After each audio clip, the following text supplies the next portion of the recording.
उत्तराखंड में ओबीसी के लिए आरक्षण 14% से बढ़ाकर 27% करने का दबाव बढ़ते जा रहा है। राज्य में ओबीसी का आरक्षण बनाने और क्रीमी लेयर का दायरा संशोधित करने की मांग जोर पकड़ने लगी है। ओबीसी आयोग पहले ही राज्य सरकार से इसकी सिफारिश कर चुका है। इस संबंध में कई राजनीतिक दलों और ओबीसी नेताओं का कहना है कि उत्तराखंड बनने के समय ओबीसी के लिए 14% आरक्षण तय किया गया था।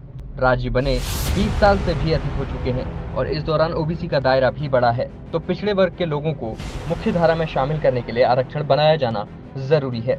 बुधवार को हल्द्वानी नगर निगम सभागार में ओबीसी सर्वेक्षण के लिए गठित किए गए एकल सदस्यीय समर्पित आयोग के अध्यक्ष सेवानिवृत्त न्यायाधीश BS वर्मा के नेतृत्व में कार्यक्रम आयोजित किया गया।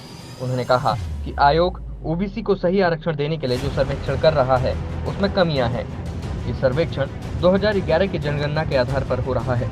इस गणना के बाद 2015 में चुनाव हो चुका है। इसके बाद वर्ष 2021 में जनगणना होनी थी। सरकार इस गणना को नहीं कर पा सकी। पहले जनगणना होनी चाहिए, तभी ओबीसी को सही ढंग से आरक्षण मिल सकेगा। यदि सरकार या निर्वाचन आयोग वर्ष 2011 की जनगणना के आधार पर ही चुनाव करवाना चाहती है, तो जनगणना का दूसरा चक्र लागू कर चुनाव कराएं। ये माननीय उच्चतम न्यायालय का फैसला है, हाई कोर्ट का नहीं है। माननीय उच्चतम न्यायालय ने मध्य प्रदेश और महाराष्ट्र के मामलों में एक सुनवाई की गई, जिसमें जो पंचायतों का आरक्षण था ओबीसी का, उसको चैलेंज किया गया था। तो जिसमें माननीय उच्चतम न्यायालय ने अपना निष्कर्ष दिया है कि राज्य सरकार को ओबीसी के लिए आरक्षण करने का अधिकार है, लेकिन वो ट्रिपल टेस्ट प्रक्रिया होने के पश्चात ही आरक्षण को प्रभावी कर सकेंगे।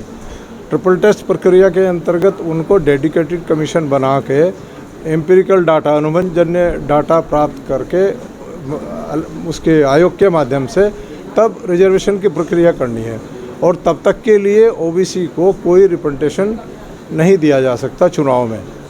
ये पॉलिटिकल रिजर्वेशन की बात है ओबीसी की। और ये डेडिकेटेड कमीशन हर जनपद में जन सुनवाई कर रहे हैं, ताकि इसकी जो ओबीसी की जनसंख्या शहरी क्षेत्र में और ग्रामीण क्षेत्र के आधार पर जो डाटा कलेक्ट होंगे, उसके आधार पर उसकी गवर्नमेंट को रिकमेंडेशन की जाएगी, उसके आधार पर ये सब परसेंटेज तय होंगे। देखिए, जन सामान्य की इसमें भागीदारी होनी है और जन सामान्य से ही हमको आंकड़े एकत्र करने हैं। शहरी निकाय क्षेत्र, गाँव और शहर में थोड़ा फ़र्क है। गाँव में ग्राम प्रधान या कोई भी प्रतिनिधि किसी को बता देगा, वहाँ जानते हैं, सब जाति के आधार पर सबको जानते हैं। शहर में बराबर वाले को भी नहीं जानता, इसलिए शहरी निकाय वालों को कहा गया है कि वो गहन अध्ययन करें और जो हम आंकड़े जो हम देंगे प्रपत्र, उसमें सही तरीके से भरें।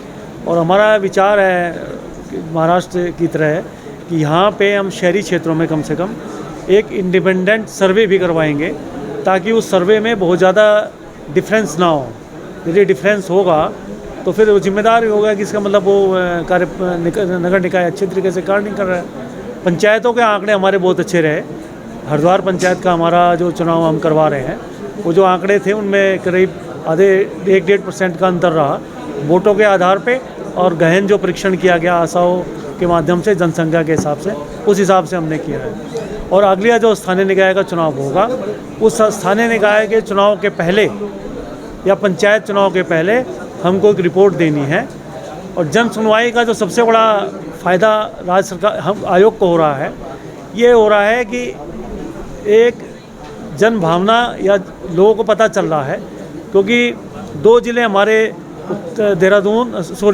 हरिद्वार और उधम सिंह नगर, यहाँ ओबीसी ये कहते थे कि साहब आप जनरल सामान्य श्रेणी का आदमी कि आप 50% से ऊपर हमारे, जैसे 82% हरिद्वार में था टोटल आरक्षण SC ST ओबीसी का, ऐसे ही यहाँ उधम सिंह नगर में है।